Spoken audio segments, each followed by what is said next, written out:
والشفتين.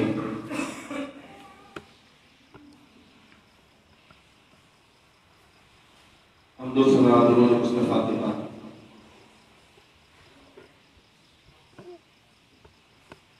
زبان اللہ کی بہت بڑی نعمت ہے،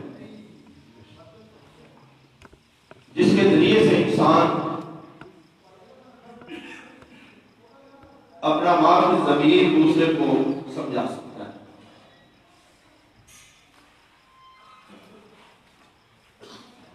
صحابی رسول نے رسول اللہ صلی اللہ علیہ وسلم سے ایک سوال کیا، من نجات، اللہ کے رسول صلی اللہ علیہ وسلم نجات کس میں ہے؟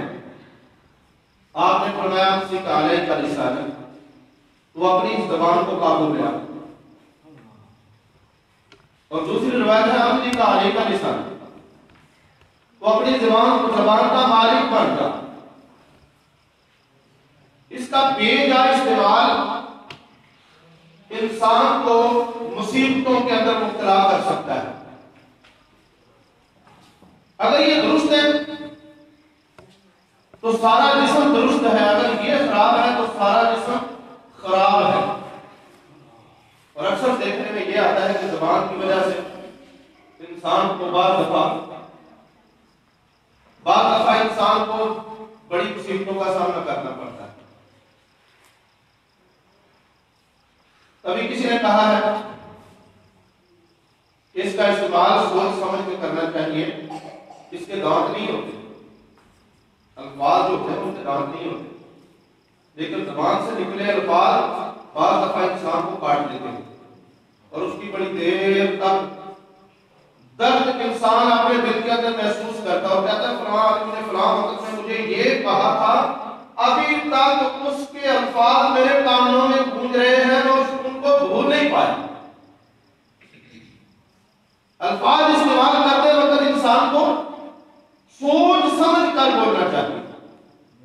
الفاظ کے دانت نہیں ہوتے مگر یہ ایسا کاٹتے ہیں۔ کسی عربی شاعر نے کہا تھا جرح الکلام اشد من جرح السیف، الفاظ کے زخم اتنے گہرے ہوتے ہیں، تلوار اور تیر بھی اتنے گہرے زخم نہیں لگا۔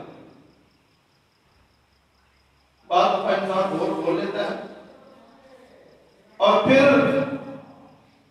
اس کا خمیازہ بھگتنا پڑتا ہے۔ چھوٹے چھوٹے ہوتے تھے، کتابوں میں پڑھتے تھے، پہلے کھولو پھر کھولو۔ بولنے سے پہلے الفاظ کا چناؤ جو ہے نا بڑا سوچ سمجھ کے انسان کو کرنا چاہیے۔ وہ کہتے ہیں کہ لکڑ آئے گی اور کسی شیر کی آپس میں دوستی ہو گئی، وہ جاتا جنگل سے لکڑیاں کاٹ کے لاتا، شیر کے ساتھ اپنا بیٹھنا ہو گیا۔ اس نے کہا کبھی ہمارے گھر میں گیا، وہ اس کے گھر میں گیا، اس نے اپنی بیوی سے کہا کھانا تیار کرو یا کچھ چیز تیار کرو، میرا ایک دوست آیا اس کو کھلانا ہے۔ بیوی نے کہا کون سا دوست؟ دیکھا تو باہر جنگل کا شیر کھڑا ہوا، اس نے کہا جو کتا بلا تیرا دوست ہے۔ بس یہ بات شیر کے کان میں پڑنے کی دیر تھی کہ وہ جنگل کے اندر چلا گیا، لکڑا اگلے دن گیا تو اس نے کہا کہ اپنی کلاڑی میرے ساتھ میں کر دے گا۔ اس نے کہا یار تو میرا یار ہے۔ اس نے کہا کہ نہیں مارے گا تو میں تجھے کھا لوں گا۔ مرتا کیا کرتا، کلاڑی اس کے سر میں ماری، وہ کسی غار کے اندر جا کے بیٹھ گیا۔ ہفتہ 10 دن کے بعد 15 دن کے بعد لگا، اس نے کہا میرا ساتھ دے، زخم مل گیا ہے؟ اس نے کہا مل گیا ہے۔ اس نے کہا جو تیری بیوی نے میرے متعلق کتا بلا والے لفظ بولے ہیں، وہ الفاظ جو میرے دل کے اندر کی درد ہوئی تھی نا الفاظ سے، وہ دل کا زخم ابھی تک نہیں ملا۔ انسان کو بولنے سے پہلے 100 دفعہ بولنا چاہیے۔ رسول اللہ صلی اللہ علیہ وسلم نے فرمایا امسک علیک لسانک، اپنی زبان کا مالک بن، روک کے رکھ۔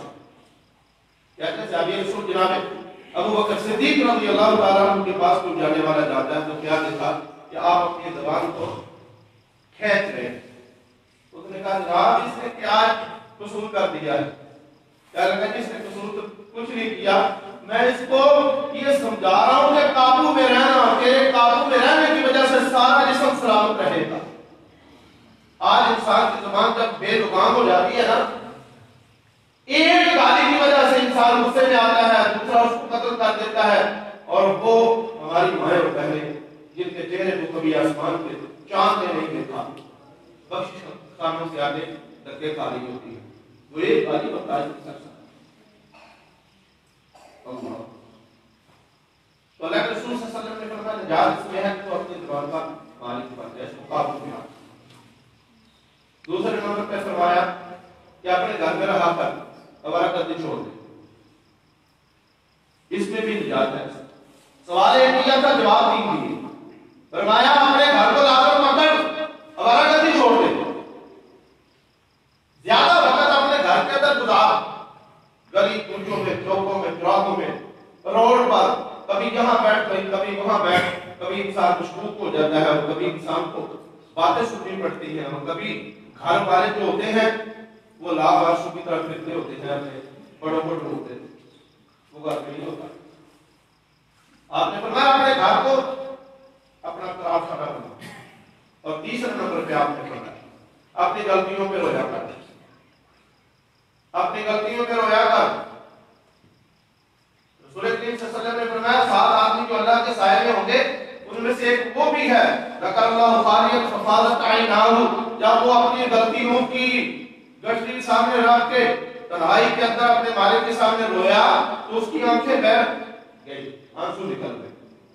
تو فرمایا اللہ اس گناہوں پہ رونے کی وجہ سے قیامت کے دن اس کو اپنے سائے میں جگہ دے گا۔ اپنی غلطیوں پہ کبھی انسان کو قیامت کے آنسو آنے چاہیے، رو لینا چاہیے۔ اللہ اس کو توفیق عطا فرمائے۔ میں دعا کروں آپ نے شیخ مولانا عبداللہ حسن صاحب حفظہ اللہ فقط ان کی زیارت کے لیے، تو کبھی میں مسجد میں خطیب بھی رہا تو بس اس وجہ سے ان کے پاس ایک دلی طاقت ہے، حدیث کی طرح ہے جب کسی سے محبت کرو اسے بتا دو، کتنے سال پہلے بتا دیا ہے، بس تجدید کرنے کے لیے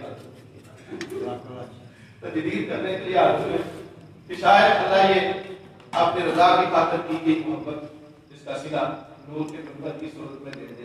اللہ سے دعا فرمائے ہماری یہ محبت کو اللہ قبول فرمائے۔ آمین۔ اللہ ہمارے بزرگوں کی عمر میں برکت نصیب فرمائے، علم میں برکت نصیب فرمائے، ہمیشہ بیٹوں والا پیار دیتے ہیں، بیٹوں جیسا سمجھتے ہیں، ابھی جیسا اور ابھی صاحب جیسا اور اپنے دیگر بیٹوں جیسا، بس ان کے اس پیار کے بدلے میں دینے کے لیے کچھ نہیں ہے، دعائی ہے اللہ ان کا سایہ تاکہ سلامت رکھے اور اس مسجد کو رہ کی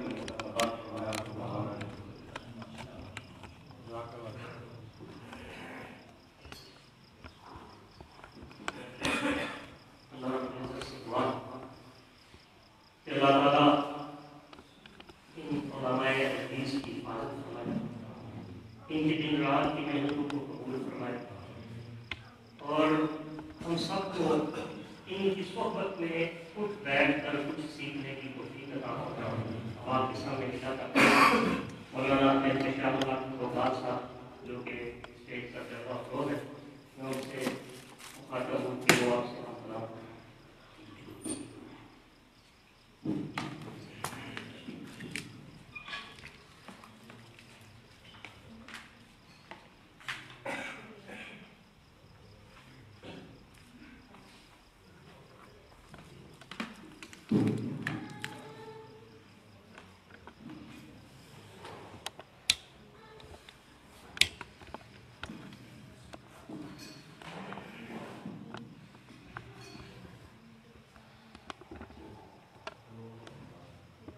السلام علیکم ورحمۃ اللہ وبرکاتہ۔